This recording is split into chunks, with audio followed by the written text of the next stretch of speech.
Welcome back students. Today we are going to study about the measurement of national income. This measurement of national incomes is divided the how to calculate in the three ways. Three ways is the first is the value added method, second one is the income method, third one is the expenditure method. Now in the first step that we are going to study about the value addition method. So before that we are going to discuss about the value added method, we have to discuss what is the value addition method.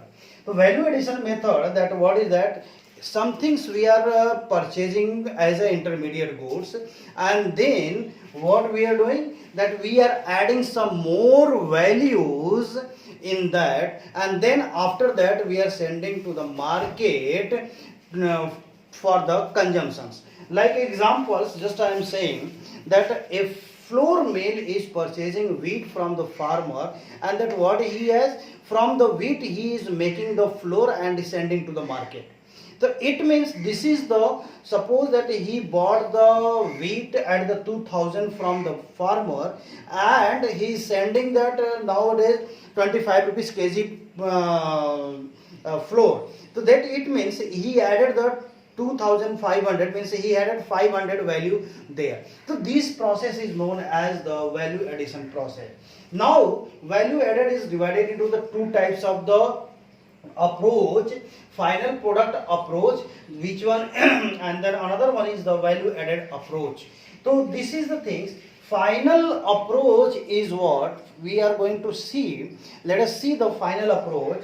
That final approach is what? Final product approach is that is broadly called as the gross domestic product. That's why I mention here GDP. That's why I mention here GDP. Final product approach is broadly called that, what is that? We call this one as the gross domestic product. So this is the things. And then what is that? We have to say it, this one. What were the final value of the GDP is defined as the monetary value of the all final goods and services which are produced within our domestic boundary or the domestic territories. So this is the things that we are saying, and this one is the approach is that what we are going to see. I already told you ZVO, output. Output means it is the total monetary value of the product, output product.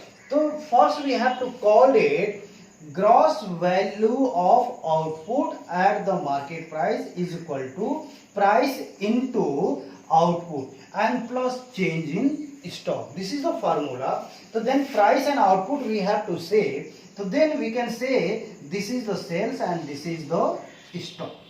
It means ZVO at MP is equal to sales plus change in stock. Okay.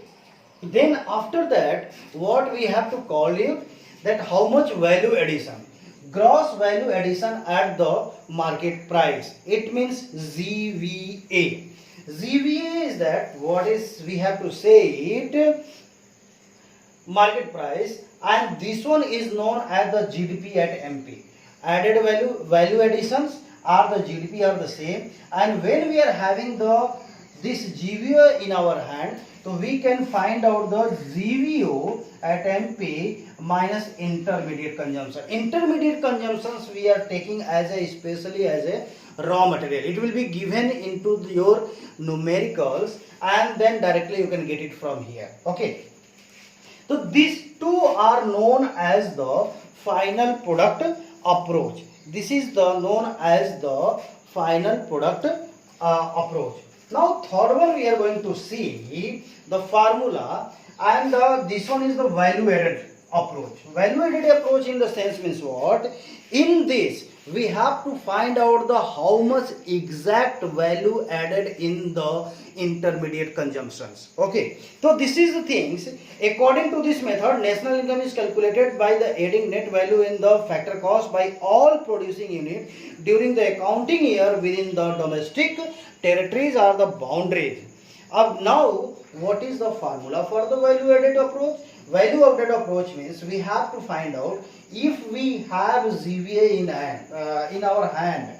It means this one is related to this, GVO is related to find out, helpful for us to find out GVA, and GVA is going to helpful to find out the NVA. Here is the MP and FC. The NVA at FC, and already I told you कि VA value addition is known as the domestic product. The NDP at FC is equal to GVA at MP or GDP at MP minus depreciation minus NIT. Minus depreciation minus NIT. Then after that one, this one is the net domestic product. Net domestic product. And finally we are coming to find out the net national product at the rate of factor cost. The NNP at FC is equal to, if we have NDP at FC in our hand, so then we can find out NDP at FC plus net factor from abroad, net factor income from abroad. There already I explained in the previous one what is the net factor from abroad. There are the two types of the income, that one is going outside. Outside it means it is going to abroad. It is going to abroad. And another thing is means from abroad. So whatever the difference of these two, we can take as a net factor income from abroad. So this is the things. NNP at FC is equal to NDP at FC plus NFIA is equal to, this one is divided in two types, to abroad and from abroad. So this is the things. And what is the problem is coming to our value addition or the value added method. Sometime what we are doing, we are just calculating the same things. Just like we have, suppose this one is the farmer.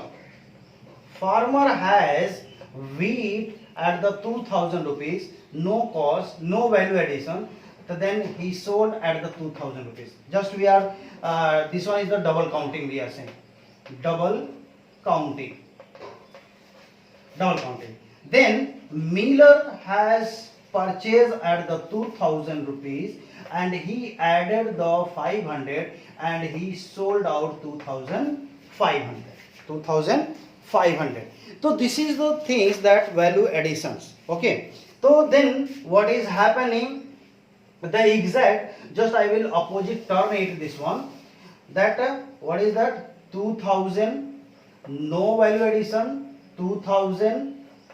Then again he sold at the 2500. This one is the total cost has come, intermediate as 2000 and total value addition is 500. Now what is happened? Baker is taken.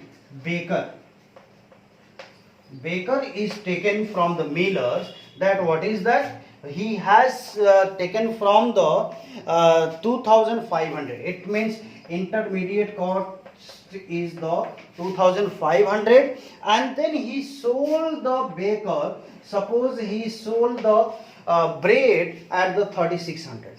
So then how much he added the value addition here? 1100. It means this is the we can say the cost, output price. This one is the IC and this one is the we have say the net price we can say. Net price we can say, or the value additions we can say. Not a net price, value additions. So here what we are saying, the 2000 in counted here again. Here also that counted the 2000 again. So whatever is there, our actual cost is the 2500, and how much we are adding here? Farmer has sold it at the 2000 rupees and the miller has just added the value of the 500 and the baker is added the this one. Then confectionery is what? The bread is going to the shop, confectionery, and then what is happening? He sold at 400 rupees and the total exact cost is at 3600, and that how much he added? 400. So this is the problem of double counting. If we'll take the output, so surely we can just affected by the double counting. If we are going to the take the net value additions, net value addition means rupees. This one will come, I think, 400 rupees, 4000 rupees, 4000 rupees. Here we have to say, if we'll see, this one is coming the 12,100 rupees, and then if we are saying, so this one will come 8100 rupees. Up now, this is the total of 8000 and the 4000. So for this purpose, that what we are taking, we have to take the exact value of value addition if we want the avoid the problem of double counting. So this is the today lectures, and if you have any confusion, please go through your books, refer your books. If you have any problem, you can call me personally. Thank you. Have a nice day.